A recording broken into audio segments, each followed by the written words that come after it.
बिस्मिल्लाहिर्रहमानिर्रहीम। अस्सलाम वालेकुम। उम्मीद है कि आप सब सेहत व ईमान की बेहतरीन हालत में होंगे। आलम बरज़ख क्या है और रूहें आलम बरज़ख में कैसे रहती हैं? इंसान के मरने के बाद क्या होता है? आलम बरज़ख की ज़िंदगी कैसी है? यहाँ पर लोग कैसे रहते हैं? लोग यहाँ पर क्या खाते पीते हैं? जब इंसान मर जाता है तो आलम बरज़ख में दुनिया के मामलात को कैसे याद करता है? आलम बरज़ख से मुतल्लिक रवायात में यूँ बयान हुआ है, आलम कहते हैं जहान को, और हमारे यहाँ 4 जहां हैं, आलम अरवाह, आलम दुनिया, आलम बरज़ख और आलम हशर। ये बुनियादी तौर पर इंसानी एतबार से 4 आलम हैं और हर आलम के अहकाम अलग अलग हैं और हर इंसान को उन सब से गुज़रना है। लेकिन ये बात अलग है कि हर एक जगह पर क़याम की मुद्दत अलग अलग होती है। अल्लाह रब्बुल इज़्ज़त ने इंसान के एक आलम से दूसरे आलम में मुंतकिल होने के लिए असबाब पैदा किए हैं, जैसे कि आलम अरवाह से आलम दुनिया में आने तक का सबब वालिदैन हैं, आलम दुनिया से आलम बरज़ख तक जाने का सबब मौत है, आलम बरज़ख से आलम हशर तक जाने का सबब सूर है, जो कि हज़रत इसराफील अलैहिस्सलाम फूंकेंगे। बरज़ख के लफ्ज़ी मानी है आड़ या पर्दा। इंसान की मौत से लेकर क़यामत तक उठने का वक्त बरज़ख कहलाता है। यानी अगर ये कहा जाए कि वो मकामात हैं कि जिनमें मौत के बाद हशर तक रूहें रहती हैं, यानी बरज़ख में तमाम इंसानों को और जिन्नों को मौत के बाद रहना है। और ये आलम यानी आलम बरज़ख बहुत बड़ा जहां है, यानी बरज़ख की ज़िंदगी दुनियावी ज़िंदगी से बहुत बड़ी है, लेकिन उसे भी एक दिन ख़त्म होना है। जैसा कि सूरह मोमिनून में अल्लाह रब्बुल इज़्ज़त इरशाद फरमाते हैं, और उनके आगे एक आड़ है उस दिन तक जिस दिन में ये उठाए जाएंगे। आलम बरज़ख में पहुंचने के बाद इंसान का आखिरत की तरफ सफ़र शुरू हो जाता है। हजूर पुर नूर सल्लल्लाहु अलैहि वसल्लम इस बारे में इरशाद फरमाते हैं कि बेशक आखिरत की सबसे पहली मंजिल कब्र है। अगर कब्र वाले ने इससे निजात पाई तो बाद का मामला भी आसान होगा, और अगर इससे निजात ना पा सका तो बाद का मामला ज़्यादा सख्त है।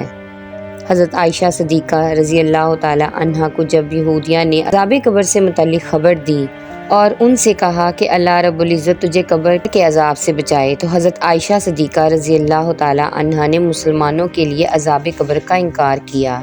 लेकिन जब नबी अकरम सल्लल्लाहु अलैहि वसल्लम ने हज़रत आयशा सिद्दीक़ा रज़ी अल्लाह ताला अन्हा को बताया कि कब्र का अज़ाब अहले इस्लाम के लिए भी मुमकिन है और गुनाहों की वजह से इन्हें भी अज़ाब भुगतना होगा, तो हज़रत आयशा सिद्दीक़ा रज़ी अल्लाह ताला अन्हा ने नबी अकरम सल्लल्लाहु अलैहि वसल्लम के फरमान को तस्लीम कर लिया।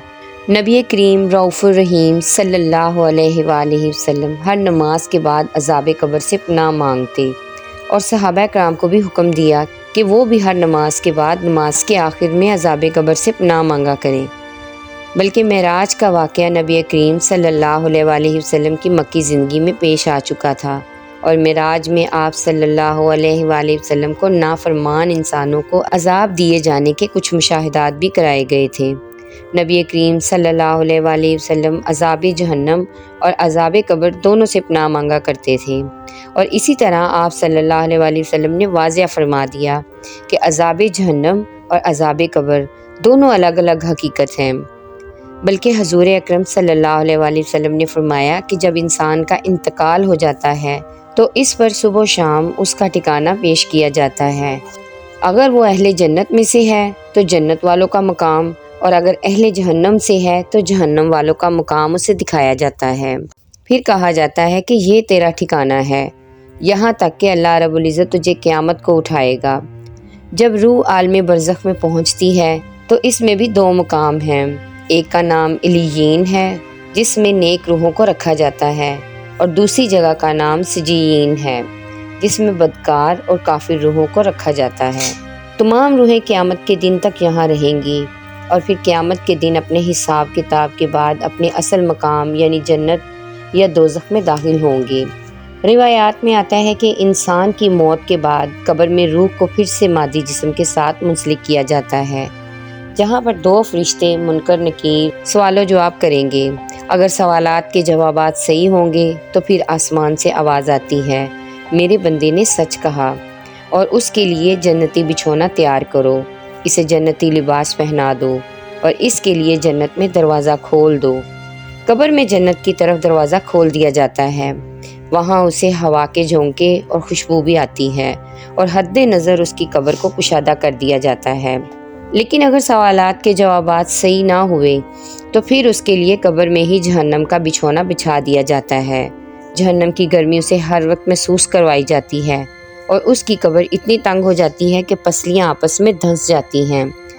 اسی طرح اگر اعمال کے حساب سے نیک روح کو دو خوبصورت نورانی فرشتے روح کو علیین میں چھوڑ دیتے ہیں، اور اگر اعمال برے ہوں تو دو خوفناک نکیلے دانتوں والے فرشتے برے انسان کی روح کو سجین میں ڈال دیتے ہیں۔ سجین کیونکہ بری اور بدکار روحوں کا ٹھکانہ ہے، اسی لیے وہاں پہنچ کر بری روحوں پر عذاب آنا شروع ہو جاتا ہے، جبکہ علیین میں موجود روحوں پر کوئی پابندی لاگو نہیں ہوتی اور وہ باغ نما جگہ پر ایک دوسرے کے ساتھ ہوتے ہیں۔ نیک روحیں علیین میں ایک دوسرے کے ساتھ رہتی ہیں اور ایک دوسرے کو پہچانتی ہیں، جبکہ سجین میں بدکار قید و بند میں مبتلا عذاب کا مزہ چکھتی ہیں۔ علیین میں روحیں ایک دوسرے کو دیکھ کر خوش ہوتی ہیں، ایک دوسرے سے باتیں کرتی ہیں، دنیا کے حالات کو یاد کرتی ہیں، جو وقت انہوں نے دنیا میں گزارا، اور نئی آنے والی روحوں سے اپنے پیاروں کی خبر بھی لیتی ہیں کہ میرا فلاں رشتہ دار کس حال میں ہے۔ اگر نئی آنے والی روح یہ کہے کہ تمہارا فلاں رشتہ دار تو کب کا مر چکا ہے مگر وہ یہاں علیین میں نہیں پہنچا، تو یہ نیک روح سمجھ جاتی ہے کہ اسے سجین میں بھیج دیا گیا ہوگا۔ نیک روحیں اپنے رشتہ داروں کا انتظار علیین میں ایسے ہی کرتی ہیں جیسے کوئی گھر سے دور اپنے گھر والوں سے ملنے کا انتظار کرتا ہے۔ اس کے علاوہ علیین میں نیک لوگوں کے علاوہ انبیاء اکرام، شہداء اور صدیقین کی روحیں بھی ایک دوسرے کے ساتھ مل کر باتیں کرتی ہیں۔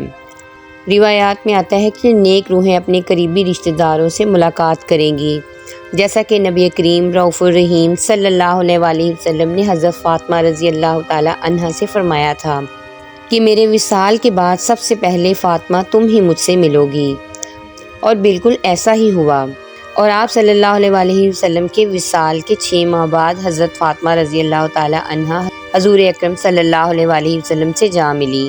یاد رہے کہ روحیں عالم برزخ میں عالم محشر قائم ہونے تک رہیں گی، یعنی قیامت کے قیام تک روحوں کا مقام عالم برزخ رہے گا، اور قیامت ہی وہ دن ہوگا جب روحوں کو جسموں میں منتقل کر کے اٹھایا جائے گا، پھر حساب کتاب کے بعد جنت یا جہنم میں ڈال دیا جائے گا، اور پھر وہی ہمیشہ کا ٹھکانہ ہوگا۔ حضرت عثمان غنی رضی اللہ تعالیٰ عنہ جب کسی قبر کے پاس کھڑے ہوتے تو اس قدر روتے کہ داڑھی مبارک تر ہو جاتی۔ آپ سے سوال کیا گیا، آپ جنت اور دوزخ کا تذکرہ کر کے نہیں روتے لیکن قبر کو دیکھ کر اس قدر روتے ہیں؟